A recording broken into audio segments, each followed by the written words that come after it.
এই মুহূর্তে প্রকাশিত হয়ে গেল এনএমজেএনএম 2026 এর কাউন্সেলিং রিগার্ডিং যে নোটিফিকেশন অর্থাৎ কাউন্সেলিং এর ডেট কবে থেকে শুরু হবে সমস্ত কিছু প্রকাশিত হয়ে গেছে। তোমরা যদি অফিসিয়াল ওয়েবসাইটে চলে আসো এবং এখানে এনএমজেএনএম সিলেক্ট করে এখানে দেখো শিডিউল ফর এনএমজেএনএম কাউন্সেলিং, এখানে তোমরা ক্লিক করে তোমাদের যে নোটিশটা আছে সেটা তোমাদের খুলে যাবে। আমি নোটিশটা তোমাদের খুলে দেখাচ্ছি কবে থেকে তোমাদের কাউন্সেলিং শুরু হচ্ছে। যেমনটা আমরা বলেছিলাম, দেখো যেমনটা আমরা বলেছিলাম যে জেনপাস যখন কাউন্সেলিং ডেট বেরিয়েছিল তখন আমরা বলেছিলাম যে 14 থেকে 15 তারিখের মধ্যে তোমাদের এনএমজেএনএম এর কাউন্সেলিং কিন্তু শুরু হয়ে যাবে। আর রীতিমতো তেমনটাই হয়েছে যে কাল থেকে তোমাদের কিন্তু কাউন্সেলিং প্রসেস শুরু হয়ে যাচ্ছে। কবে থেকে রেজিস্ট্রেশন সমস্ত কিছু আসছে দেখো এইখানে আমি একটু বড় করে তোমাদেরকে দেখিয়ে দিচ্ছি।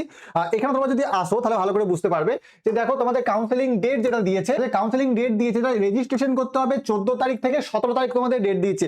14 থেকে 17 তারিখ তোমাদের রেজিস্ট্রেশন এবং চয়েস ফিলিং এর একটা ডেট দিয়েছে। 14 থেকে 17 অর্থাৎ কাল থেকে 17 তারিখ অবধি তোমাদের রেজিস্ট্রেশন করতে হবে।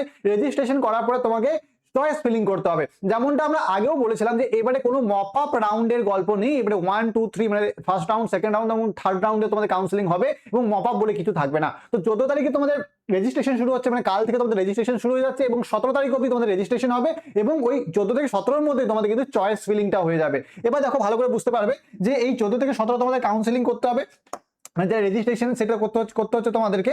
তারপরে দেখো এখানে যে candidate may modify and can look their choices by, তাহলে এখানে তুমি এই 17 থেকে 14 তারিখ অবধি তোমাদের যে চয়েস ফিলিং রয়েছে এটা তুমি এডিটও করতে পারো। যদি তুমি এডিট নাও করো তাহলে অটোমেটিক কিন্তু লক হয়ে যাবে সেটা এবং লক হয়ে সেই চয়েস ফিলিংটাই নিয়ে নেবে। তার আগে কিন্তু তোমরা এডিট করতে পারবে। তো নিজের পছন্দ মতো তোমরা এই চয়েস ফিলিং গুলো করবে। চয়েস ফিলিং কিভাবে করবে এই বিস্তারিত একটা কাউন্সেলিং রিগার্ডিং ভিডিও খুব শীঘ্রই আমাদের চ্যানেলে আসতে চলেছে, সেই চ্যানেলের দিকে তোমরা নজর রাখবে।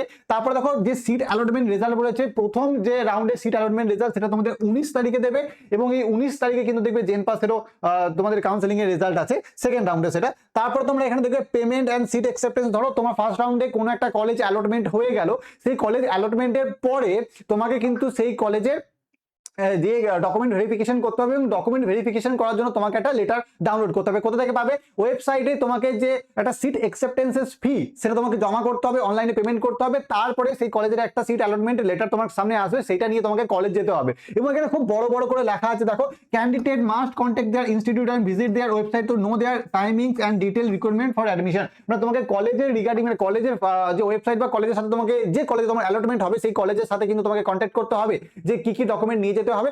একটা জেনারেলাইজ ডকুমেন্ট আছে সেগুলো আমরা বলে দেবো বা আগেও অনেক বলেছি। বাদ বাকি যে ডকুমেন্টগুলো আছে তোমার কলেজের সাথে যোগাযোগ করতে হবে বা তাদের অফিসিয়াল ওয়েবসাইটে যে খুঁজতে হবে। আমরা যতটা পারো ব্যবস্থা করে দেবো তোমাদের জন্য। আর কি করতে হবে যে ওখানে গিয়ে ফিজিক্যাল ভেরিফিকেশন ডকুমেন্ট তোমাদেরকে করতে হবে। তারপরে দেখো সেকেন্ড রাউন্ডে রেজিস্ট্রেশন এন্ড চয়েস ফিলিং যাদের তোমাদের কলেজে হিট করলো না বা প্রথম রাউন্ডে তোমরা কলেজ অ্যালট হয়নি তোমাদের নামে, তো সেকেন্ড রাউন্ডে আবার তোমরা চয়েস ফিলিং করতে পারবে এবং সেকেন্ড রাউন্ড মানে আবার কাউন্সেলিং জন্য তোমরা বসতে পারবে।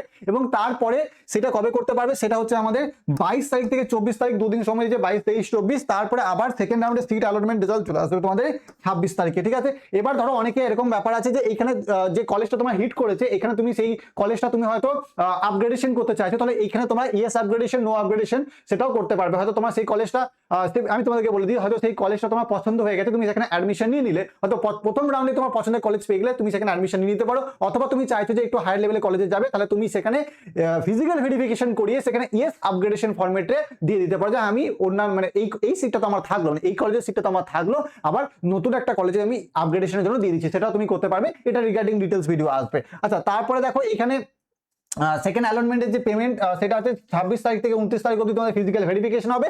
এখানেও তোমাদের কলেজের সাথে কন্ট্যাক্ট করতে বলেছে। তারপরে থার্ড রাউন্ডের যে রেজিস্ট্রেশন এবং চয়েস ফিলিং সেটা কিন্তু 31 তারিখ থেকে 1 তারিখ অবধি তোমাদের ডেট দিয়েছে।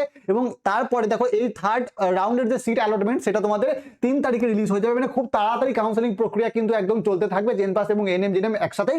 আর তার সাথে দেখো এখানে থার্ড রাউন্ডের মধ্যেই তোমাদের সমস্ত কাউন্সেলিং প্রক্রিয়া কিন্তু শেষ হয়ে যাবে। এবং এই কাউন্সেলিং প্রক্রিয়া এই যে থার্ড রাউন্ডে রয়েছে এটা তোমাদের 3 তারিখ থেকে 6 তারিখে ভেরিফিকেশনের ডেট দিয়েছে। এবার নিচে লেখা আছে দেখো যে শিডিউলটা চেঞ্জ হতে পারে, বাট জেনারেলিস্ট এই শিডিউলটা চেঞ্জ হবে না, এরকম হিসেবেই যাবে। অর্থাৎ কাল থেকে তোমাদের কিন্তু এখানে বড় বড় করে লেখা আছে কাল থেকে তোমাদের কাউন্সেলিং শুরু হয়ে যাচ্ছে। সমস্ত ডকুমেন্ট তোমরা রেডি করে ফেলো এবং রেজিস্ট্রেশন প্রক্রিয়া নিয়েও কিন্তু আমাদের একটা ভিডিও আসবে এবং ডিটেল একটা ভিডিও আসবে কেমন ভাবে তোমরা কাউন্সেলিং করতে পারবে, কিভাবে তোমরা কলেজ সাজাবে, কি কি প্রক্রিয়াগুলো রয়েছে, কি কি ডকুমেন্ট তোমাদেরকে বানাতে হবে, সেগুলো নিয়ে ডিটেল ভিডিও আসবে। অবশ্যই চ্যানেলটাকে সাবস্ক্রাইব করে রাখবে। আর তোমাদের কাউন্সেলিং এর প্রক্রিয়া কাল থেকে শুরু হচ্ছে, রেডি হয়ে যাও রেজিস্ট্রেশনের জন্য এবং চয়েস ফিলিং এর জন্য। তো দেখা হচ্ছে নতুন একটা ভিডিওতে, ততক্ষণ সুস্থ থাকবে, ভালো থাকবে, টাটা।